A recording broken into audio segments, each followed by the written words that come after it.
Happy Friday. Thank you so much for being here. How is your Friday treated you? What kind of week have you had? You have to go to work tomorrow. We're sorry. But thank you so much anyway for being here at 6 p.m. to do our evening tea with us. If this is your first time, this is Let's Talk. And my name is Lydia Kenyan. And my name is Dana DeGrazia. Happy Friday, everybody.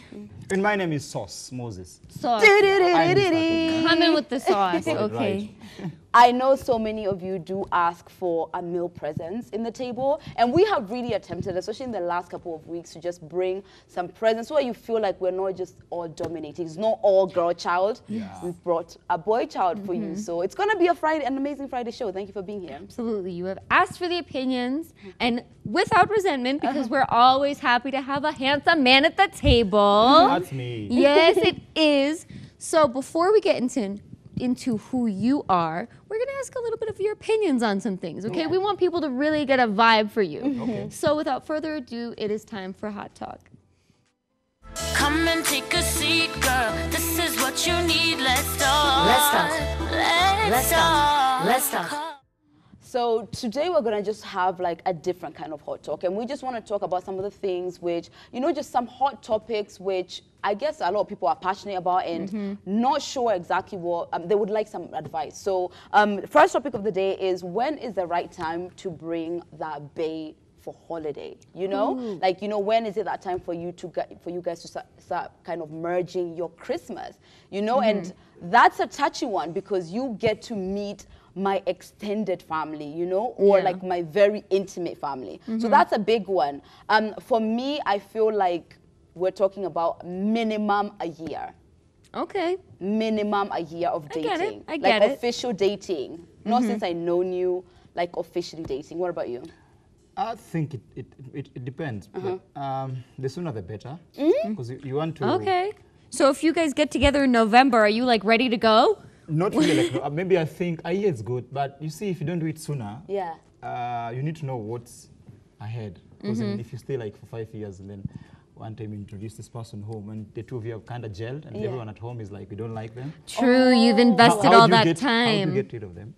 You don't know how to like, deal with it after that. Steve Harvey said that actually. Steve Harvey was like, you know, a lot of women are so like skeptical about when should my partner meet my kid. But the sooner you see their chemistry, the sooner you can cut it off, you know? Because maybe after 2-3 years, it's hard for you to let them go. It's true, because then it's like you have to justify all the time that was spent, and then you also have to justify obviously this like kids or family's feelings, and you don't want anyone to feel overlooked, you know? And also at the end of the day, like I think for kids it's a little bit different because it's a different relationship, but like I feel like my parents and my extended family, like they'll meet you, they don't like you, you're gone. You know, it's a lot simpler of a process than a child, but also I don't have a child, so I don't necessarily know how to speak to that. I will say though, it's like I'm not even so much worried about how you get along with my family as I am like seeing the inner workings of my family. Really? Yeah. Oh, them seeing, oh yeah, we never think about it that way. So exposing them to how your family operates. Because I don't necessarily want to worry about like the judgment that they're gonna have, but also like I have a giant like Jewish Italian family, which already anyone who knows Jews and Italians, both cultures are loud people. So you have to be able to handle quite a bit to be intertwined with my family in such a way you don't feel overshadowed. I've never thought about it that way. I've never really thought about it's more of my partner being exposed to my family. I tend to see it's like my family being exposed to my partner, because I tend to feel like it's my family I'm protecting more so. Yeah, but sometimes the culture also matters, because if the cultural differences are so vast, the sooner would help to at least introduce them to understanding how the family operates. For children, I think it's tricky because it's depending on the age. Some kids will just accept or not, but then the opinion matters, but not directly like parents. Parents are different things. It could also be like the aversion to meeting someone who's not their actual biological parent, you know? Like there's always going to be some pushback. For a step parent or a new boyfriend. As Kenyans though, are we even bringing around boyfriends in our families now? Are we doing that? People are not doing it. Just be real. So when has your girlfriend met your family, if you've ever brought one home? I think most times it's coincidental. You have a function, and then here we are. And then she finds out about it. You can't tell her to leave. You're in town and your mom was passing by to say hi. And it just happens. It's never officially we needed to meet our parents. Let's go meet our parents. So I think, but the sooner the better. Then you're able to manage whatever is going to happen thereafter. It's true. True. And if it comes to like, okay, they don't get along, it's holiday, what does someone do? Are we leaving Bay? Depends on... I kind of, yeah. You know, the thing is it's like I could never see myself being with someone that my family didn't like. Especially because, like, even when sister and I were younger and we'd bring home, like, you know, tattooed men and, you know, I don't know if they had criminal records, I don't want to speak too much, but when you'd bring home someone who it's like your parents wouldn't automatically like or didn't look like they should, my parents were always open. So for me, I'm kind of like, if my mama don't like you, I think you're a lost cause, you know? If my super open family can't accept you, ooh, I don't think you're a good person. Yeah, I don't even feel like my mom would even be expressing like dislike for the person. She'd like purse it her would lips. be more like concern. You know what I mean? My mom's never been really hell-bent on an opinion of my boyfriend. Is more of how is the treatment? How are you doing in the environment? I don't know when's the right time for your parents to meet Bay. The hashtag is Ebru Let's Talk. Give us some advice. Like, we might not know. You know? And sharing is caring. Someone out there could have this amazing story that is just going to inspire, like, the holidays are coming. I think it's time. It's true. Now, on a sort of twist of fate side of note, we want to talk about the exact opposite and when infidelity happens. So it's been theorized on this show that women cheat more than men. And we're just sort of better at doing it. Obviously, we want a guy's perspective, because of course, women, we're going to be like, no, we're loyal, we never do it. I'm not going to say that. I don't know any woman. You're going to admit to the realness. The truth. Here's the thing, even conversations with females, it's like, women are being dark out here. They are being dark. Women are really like, just... seriously, women are doing some crazy things. Women are the real dark MVPs. And I think because of the assumption is always that the woman is being faithful.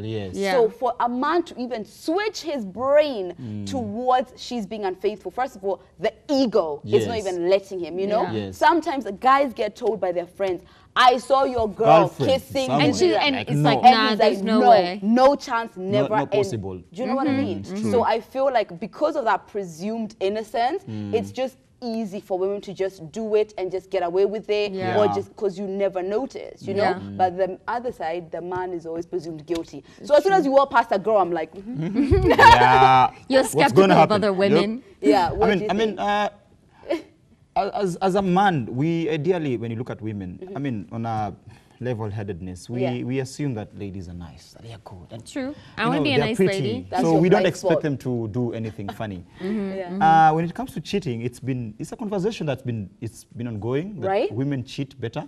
I don't know if that is a good thing. Better is kind of the correct word. Men are rather obvious and crappy about how they do their cheating. Let's just be honest about how it happens. And reckless.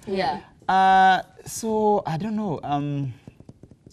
I believe women are, they're sort of gifted in how they do things. I mean, if it's about cheating, they are not very obvious about things. But because women cheat for various reasons. That's true. Men cheat mostly for sometimes very small, like crime of very opportunity. Micro things. Like cheating with men mostly is not very emotional. It's very physical most times. But a girl will cheat on you because maybe your other friends are driving a better car, or you're not emotionally available, you don't show concern, or sometimes they're going through a hard moment and you're not able to understand them, you know, so they'll cheat for many other reasons. Women cheat because it's like we're not necessarily getting something we want from you. And it's not like, you know, we want to let go of you or something like that. It's just, it's like we want someone, that thing. Someone else is filling the void, you know? And I mean, it's hard, but you actually chose the correct word because women do kind of cheat better. It's also better, right? Also, I've never heard a story of a woman having like another secret family. So I feel like with men, because you're the one who gets pregnant. That's exactly. I mean, you can't hide that. But like, I'm gonna cheat. Not only can you not hide it, you want to know about it. Yeah, like the thing is like not only do you hear about like a woman not having another family, but even like theoretically she could have like a whole house on the side with a guy, and that never happens. It's true. What the worst case scenario, which I do think is kind of bad, is it's like when a guy is like raising another man's child. That is happening like a lot. Like so no, it's and so it's like much I now. really It's don't true. want to be the person that judges another woman, but also it's like I would be heartbroken if I was in that situation. If I like found out after emotionally investing in a kid, you know? So at the end of the day, like, yo, if you're gonna cheat, I don't wanna judge you. You're gonna do what you do. I'm just like, you know, just like be a little cautious about it, you know? Yes. True. So the consensus of the table is that women cheat better. You know? I don't know if it's a good thing or It's not a good thing. That's awful. Better is a super relative term, okay? Better is incredibly relative. No, like that's an awful thing. I don't want even that's out there, but it's just that like that's just the reality. Number one, I don't want you to fall off your chair when you find out that maybe your girlfriend is cheating. Have you guys know? ever exposed anyone? Expose someone like another female who I know is cheating. If any of my friends are cheating on their boyfriend, I'm dying. Silence. Yeah, honestly. I mean, take it's a to my code. grave. It's a code. I mean, it's a code. With the guys, depending on who your friends are, there's like an unspoken code. You don't speak about it. Depending on who your friends are. But then the other thing about cheating for guys, it's guys don't when their girlfriends cheat, they don't. How they take it is a bit too hard. Yeah. I don't They know don't about see it as the even ladies. ground. They don't see it as Yeah, even as in ground. a guy can be cheating, but if their girlfriend cheats, it's over. it's like, oh, World War VII. Like, It what? is. Like, you can't do that. is. But I've been doing it as a guy, but you can't do that. So it's kind of weird and odd for... Even double when the whole standard. fight begins, it's like the double standard. I feel like for a guy is like normal in his head. You know, it's like that is like the societal consensus, and therefore the woman has to come and be more apologetic. But you It's know, so weird. Men put women as their pride. So, like, for example, a man cheating on me does not really hurt my pride. And my pride, I'm not attached It's to like that. on to the next one, kind You know of. what I A mean? woman gets over a breakup a lot easier. Whereas the man, I am your pride. Yes. So if I am caught even like with a skirt that's too short, that affects you as who you are as a man or how people perceive you. Yes. You see what I mean? Yeah, like So look at you. Look at that girl's girlfriend. Exactly. Girl's wife. It's all about the guy. It's never about the woman. So that's why sadly. it hurts a lot more. Yeah. What do you guys think? Do women cheat better? I know it's hard to admit, and I know people are just screaming on Twitter right now. But listen, it's a question. The hashtag It's an honest question. Yeah, the hashtag is Ebru. Let's That's talk. honest question. Are you cheating? Now, No bias. speaking of women doing horrific thing, there was a story which was in the headlines a couple of months earlier, and it was essentially that there was a man who was paying rent for 10 years, and he found out that his landlord was his wife in his home. You know, so the question is, are her things our things? You know, his things are our things, so are her things our things? He doesn't wear my sweatpants. But you wear his I sweatpants. wear his sweatpants. So? You know? You go out and order a meal. He orders a meal. You have to taste his meal. But he can taste your meal. No, I'm kidding. I have nothing. So your thing are my thing. No, I'm kidding. Yeah. Anyway, it's depending. There's no rule about it. Yeah. I figure that many couples have conversations around it and decide how they want to run their relationship. But my personal opinion is that if you're with someone, my personal opinion, if you're with someone, then I don't think there should be a boundary of what things are hers and what things are yours. Yeah. Right. Yeah. Because at the end of the day, you're going to have kids together. Yes, that's true. You're going to have Things will moments come like painful ours. moments together. Yeah. You know, and so I don't think we should have things as other things that stop you from having that one union. Yeah. But that's my personal opinion. I have heard So of people what's who... yours is mine and what's mine is yours. Yeah, Okay, now, according to me. Question. Oh. When does that exactly begin, though? Because Marriage. We're talking about marriage. Yes. okay, so like that begins But at wait and a with minute. marriage. I mean, if it's...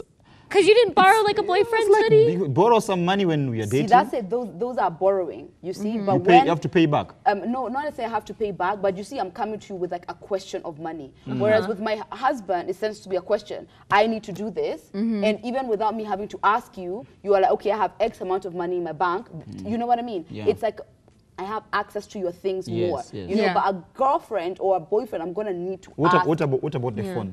Phone passwords. Right, because then it goes into, then it goes into like literally is everything shared. You For know? me, I feel like you should have access You have access to just about everything, Yeah. but I still have those boundaries. For example, you have access to my phone. I can't expect that maybe I faint right now and you can't get through to my phone to call my mom. Yeah. You see what I I mean? actually have your mom's number. You know, if you don't, you have access to my phone. Yeah. But I can't Knowing find each you other's on passwords. yes, I can't find you on my phone snooping. Yeah. You see what I mean? But the also option should I think exist. normally when there's the lack of information creates room for questions. Yeah. So if I'm very secretive with my passwords, you be over time You're you'll curious be already. curious. Of course. But if I'm open, then Yeah. there's nothing to be curious about. Yeah. Exactly. In that case, then there's nothing to snoop around for. Yeah. But then if we are having secrets, you know, you Yes. don't say where you are when you're asked, what time are you coming back? I think You it don't say. also really depends on like everything, because like I'm the kind of person where it's like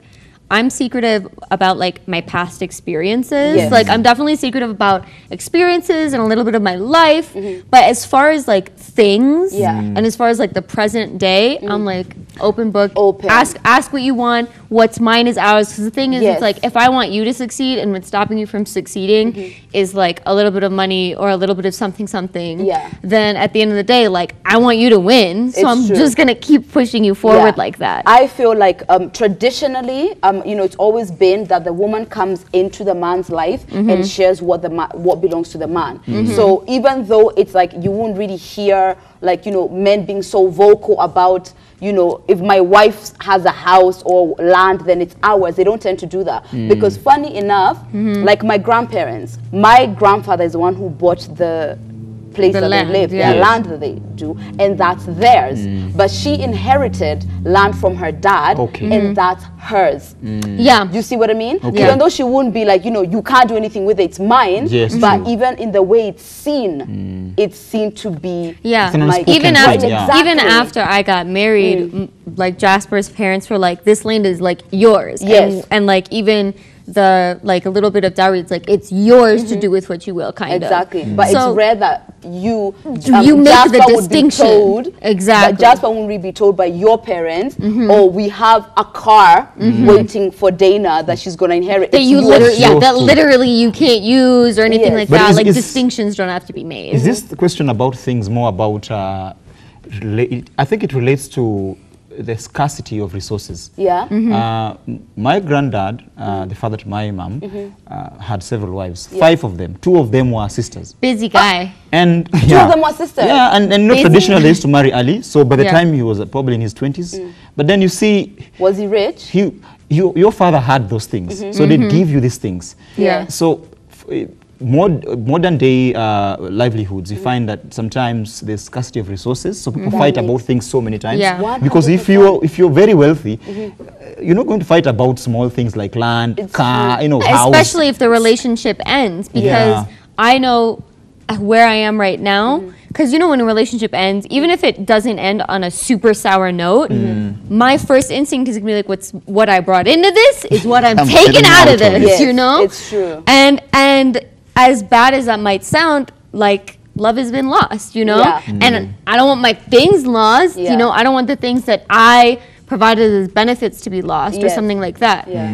But then it goes into the deeper aspects of that, because I'm saying that now without any kids. I'm Yes. saying that now Of course, you without haven't like shared a yeah, whole without life. so much sharing of life. Yes. Because I definitely believe like anybody who's raising my kids should is entitled to stuff. Something, Yeah. But it's very much when your life expands, Yeah. that is going to expand. So for, the instance of like the man paying the wife rent, that's a complete no-no. The wife paying, the The man was like paying the wife chick was the rent. landlord. Yes. see, there are things you can't quantify. If you're paying for rent, you're paying for the family house. Yes. So it's a family. And It's yet not yours. she yours. owns the house. No, but that I think that's a joke. You know the weird thing about that is the super weird thing about that. This is what I don't get. What I don't get is what happens if there's a month where he can't pay. Does she kick She kicks her him man out of the house I mean, how did I that get she to discover? owns? Yeah, because she was upping rent Yeah. every 2 years. So after 10 years, he was like, okay, I want to He's like, who is this landlady? Like how crazy is this landlady? Then Every 2 years. the caretaker was like, so you ask your wife. Yeah. I mean, that's... So really, she got sold out. Now I that think she's a comedian and she's that good at goes it. into That's an funny. entire new thing. That's funny. That goes into an entire new thing of trust. Like, could I really trust you again after that? Never. After you've swindled What me. else Like, do you my own? woman is a Like, swindler. what else am I paying you for? Hey, but you know, Oh my kazi ni God. kazi, yeah? Yeah. Oh, anyway, Real hustle. I don't know, the whole rent thing, she's completely out of line. I think we can all agree with that. Are there some of you who believe, you know, she's just doing her hustle? The hashtag is Ebru Let's Talk. We're going to take a short break and we'll be right back. Yeah. Let's talk. Come and take a seat, girl. This is what you need. Let's talk. Let's talk. Let's talk. Let's talk. Let's talk. Come and take a seat, girl. This is what you need. Let's talk. Let's talk. Let's talk. Let's Thank you for staying with us. It's a beautiful Friday and you have decided to have evening tea with us. So we appreciate you, and the hashtag is Ebru Let's Talk to get on all the conversation about all the hot topics that we're going to be discussing. And speaking of hot topic, we had an awesome guest co-host, but now he's doubling as the guest. He is the music producer, Kenyan music, a dancehall reggae artist, is none other than Moses Sospeter. We're just going to call him Sauce today. Sauce. Yes. Sauce. Yes. How was it? Nice. Guest co-hosting. Yeah. It was good. A little I should do it nerve-wracking. again. You have such good vibes. The Honestly. energy was really good. I hope Yeah. I wasn't trying too much. No. And We you loved are it. funny. We Thank loved you. it. You are really funny. Thank you. Right. For the people who are at home who may or may not know you, please reintroduce yourself with more detail. Yeah, my name is Moses Sospeter. Yeah. People prefer to call me Sauce. Yes. I have other names, Luo names, and Luos we have many Tell names. us. I have 4 names. Tell us. Please. Omondi Ouma. Omondi Ouma. Ouma. Yes, but guys call me Sauce. Okay. Yeah, so I am a music producer and I do many things sound-wise. Yeah. I do post-production for TV. I work with a company called Mojo Productions. Right. We produce TV commercials, radio ads, jingles, TV commercials. And I've print done an ads. ad with Mojo. Oh yeah? When was that? Last year, July. Oh, okay, nice. Yeah, so that's what I do most Yeah. times, and then guys ask musicians, what else do you do apart from music? You know, get that question. It's your life. So that's part of what I do. Even though music is the literal Yeah, it's true. career. Yeah. Yeah, so and then I produce music. I do my own music. I produce my mom's music and Yeah. a few other artists that I'm working with. Yeah. Yes. That's amazing. Like, what a rap sheet. Yeah. Right? Yeah. But what's the one which you feel like that's more of my calling? You know, you might be do other things for money because, you know, money's got to be made. Yeah. So what do you feel is your calling? To fuel the passion. My calling is, I'm a pilot, but not training. It's like my dream job. Okay. So what I love doing the most is basically creating stuff, be it music, be it Yeah. sound, be it doing post-production for TV stuff. Yeah. So it's just working around sound. Yeah. And over time, you learn other things. So I'm also into content creation. Yeah. Yeah, so anything sound and music, Yeah. sound effects, sound design, you know, Yeah. post-production Yeah. is what I love doing. Yeah. Yeah. That's awesome. Yeah. I like how both Twins. of Yeah, us were awesome. just really ready to ask you questions. Yeah. Because you did mention you produce your mom's music, and Yes. I want to like dive into that. Yeah. So you even did a song with your mom? Yes. How is it like, first of all, like being your mother's producer and then actually writing something with her? It's the same as producing anybody else. I'm actually So if she was terrible, you're like, Mom, you get out of this profession. I have actually done that. The song I did with my mom, I remember when we were recording the song, she wasn't singing well. So I told her, we can do this, please go Take home. 5, leave. Yeah, go home, take 5, leave, see you another day. Because you want to do... Speaking of especially the when you- holidays, were you uninvited to Christmas that year? Not really. So normally when you're working with someone that you Love. love, Yeah. and even artists, or if you like whatever they're doing, you invest so much apart from the professional side of things. Yeah. You invest your emotions on how they do it. You want Yeah. it to sound, True. come out well. So sometimes you even harder on them. Yeah. Yeah. So it's nice though because my mom is a good singer. She's Yeah. actually way better than me, 10 times over. Really? I hope so- she heard that and she's Yeah, going to remind you. She's such a good singer. So working with her is really nice. I'm able to experiment more. Yeah. Like my mom can sing reggae to Yeah. dancehall, to lingala, to chakacha, to traditional music. She's very versatile. That's so awesome. it's very interesting working with her. I love it. Now, when you said that you're invested in sound, you know, a lot of people just think, especially with production, is you've got a camera, it records. I mean, so you've got a microphone, it records the end. You know, people find it to be very simple. Can you elaborate more as far as what goes into sound, especially in production? Okay, sound is very vast. In fact, majority of films, commercials that you see, there's so much that happens behind the scenes. Like when I'm talking, someone is recording this and listening to it. Someone's gonna sit down and finally mix it. If I was screaming and talking softly, they try and balance the sound, so they'll mix the whole sound. So sound in itself has different facades, you know, phases. True. If at one point I got an opportunity to work with a Tasker Project Fame as a sound engineer. So you record the sound of the contestants as they sing. You monitor the sound in the auditorium as they sing. You mix the sound to balance everything so that it comes out nicely for everyone to listen as to. it's going on. As it's going on live, like live production.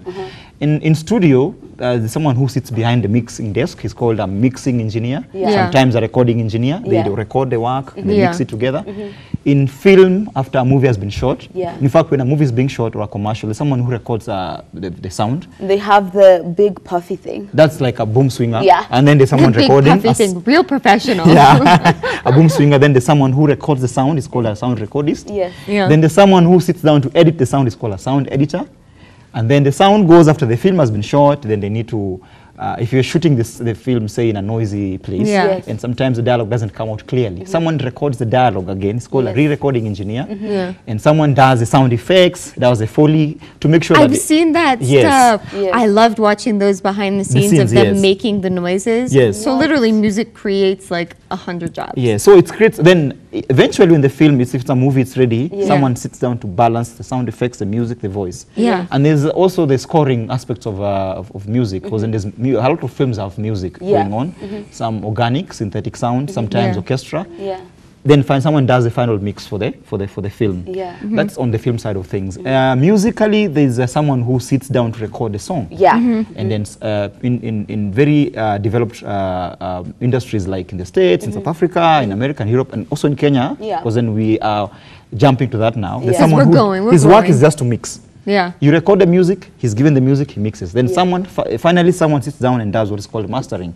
They make sure that the frequencies and the punch and everything is intact. Everything hits the way it should. A mastering engineer. In your opinion, is it better to have, like the way you're saying, different people as opposed to one person attempting to master all of them? Exactly. It's actually professionally, you're supposed to have all these people working. In the expertise. Because then every person is gifted. Like personally, I don't like I like recording artists, but I like mixing, But then the problem with the market sometimes, no one is pumping money into the production. So an artist has got 40,000 to do everything. So then, as a producer, music producer, you have to sit down and record, mix, sometimes arrange, sometimes rewrite the lyrics, you know, and sometimes go to stations and sometimes save this person's entire career. That's true. Oh my goodness. It's hard because then you have to make sure that the music goes from production to being a big song on radio. So you have to do all that work and try to do it at your best.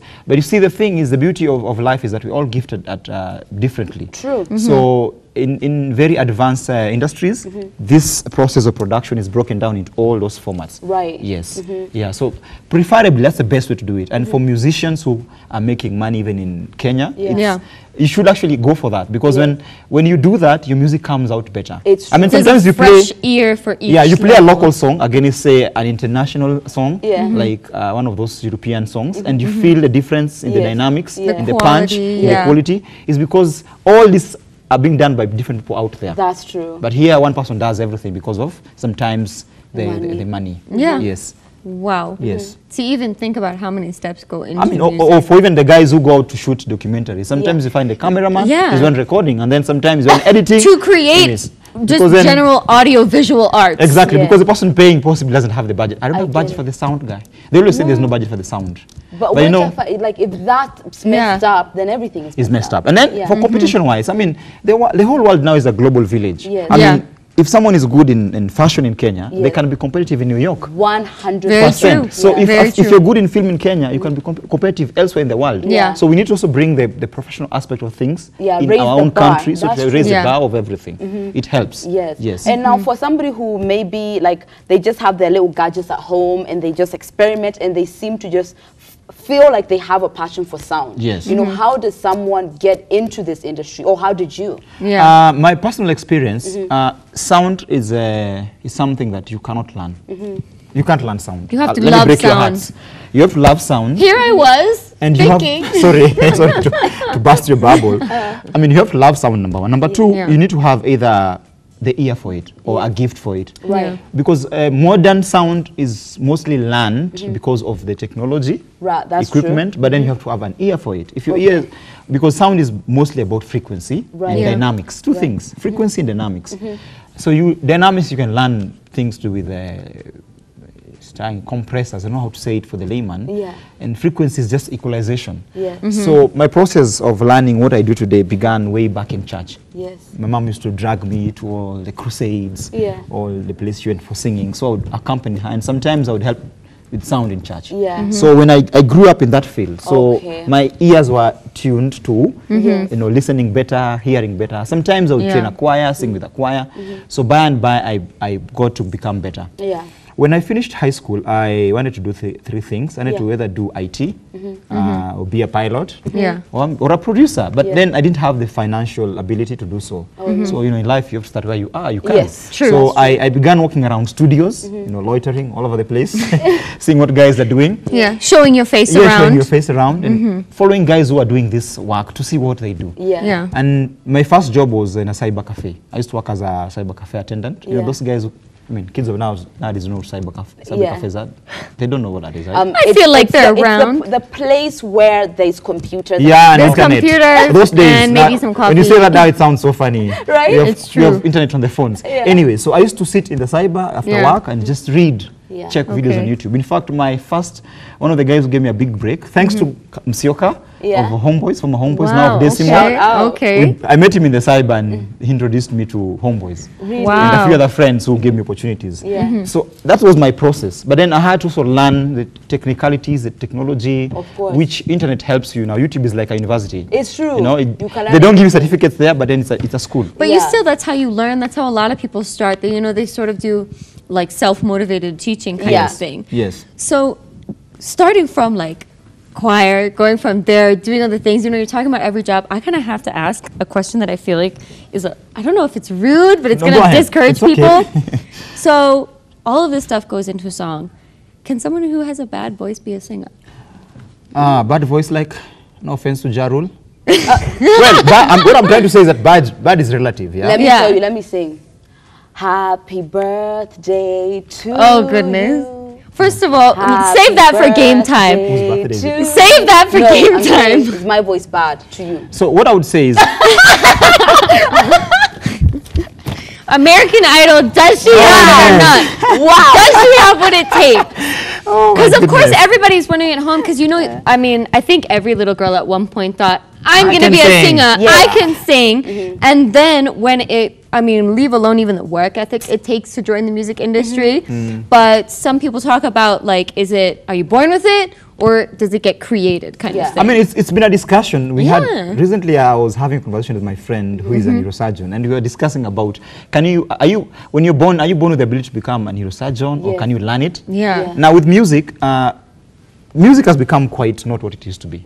True. I mean, the people who are just celebrities and they're doing it for that purpose. But then music is very relative. I mean, there's rap music.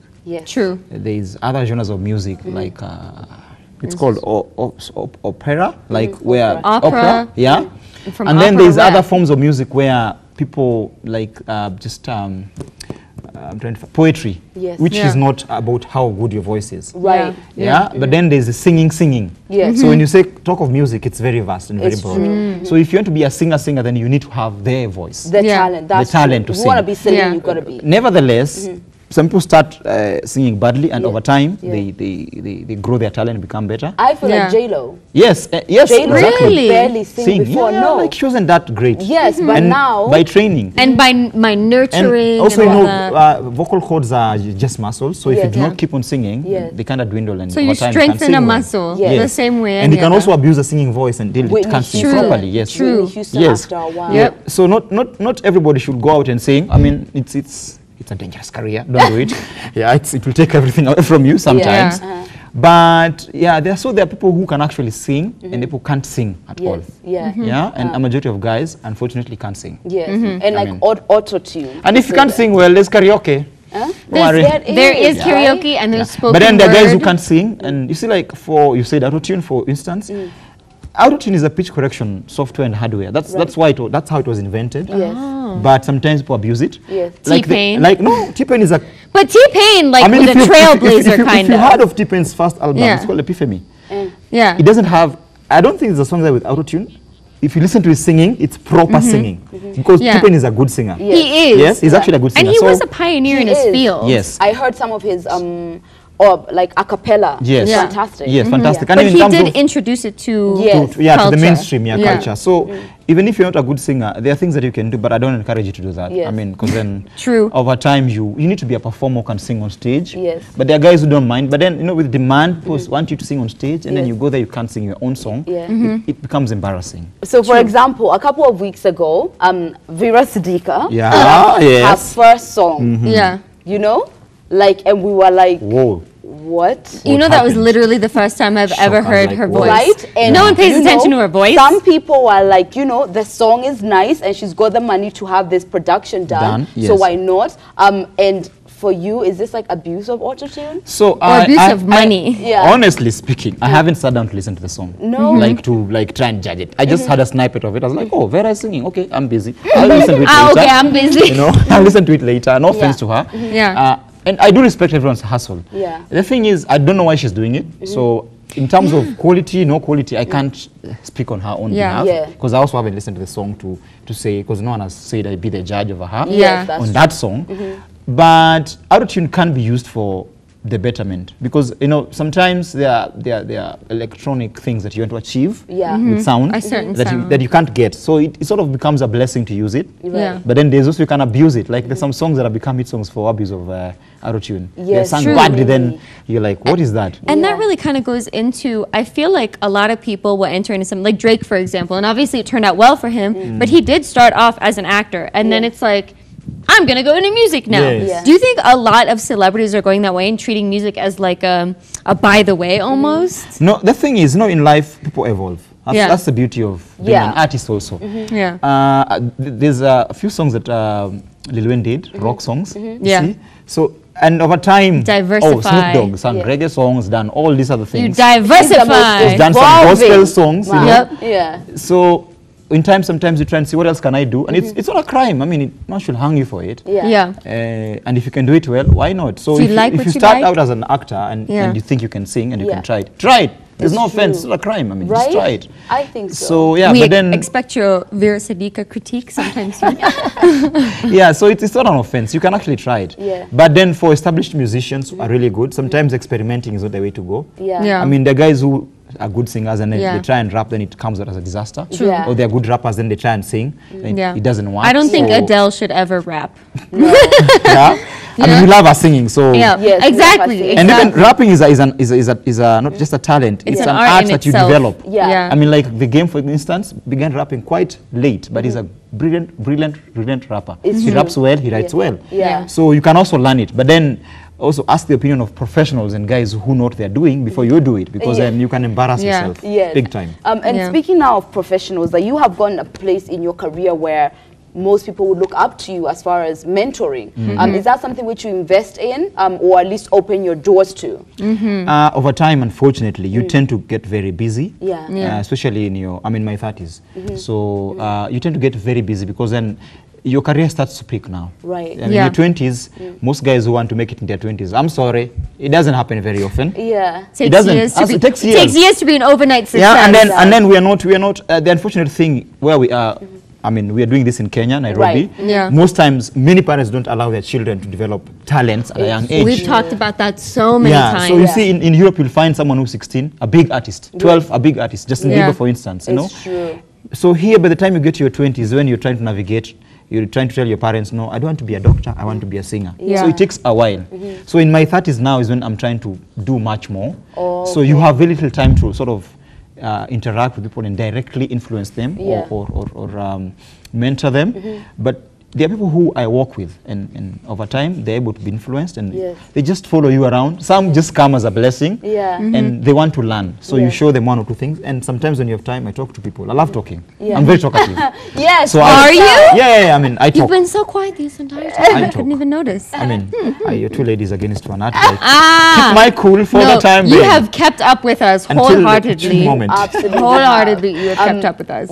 Especially in the media industry, and especially in Kenya, where the media industry or the music industry is not so set in concrete. The reason why I ask that is because a lot of the times you tend to hear, you said Musyoka, met him, bam, he knows, you know, like that's how it tends to be. Yes. You know, do you foresee somewhere where the music industry especially becomes a bit more concrete, where, you know, there's like an obvious route to it, where it's like, you know, send in demos, somebody communicates with you, you know, and then you get a record deal, you know, things are a bit more set in concrete. Structured, yeah. You know a bit of an easier Because we're even path. finding people who we think should have so much money, Yes. apparently they don't have money, you yes. know? Yeah, It's so all flexing. in terms of structuring, as a country, I mean, one of the things that I think we don't appreciate, and it's because we don't walk out of the country most times. We think that Kenya is really behind in many aspects of the music industry, which sometimes is true.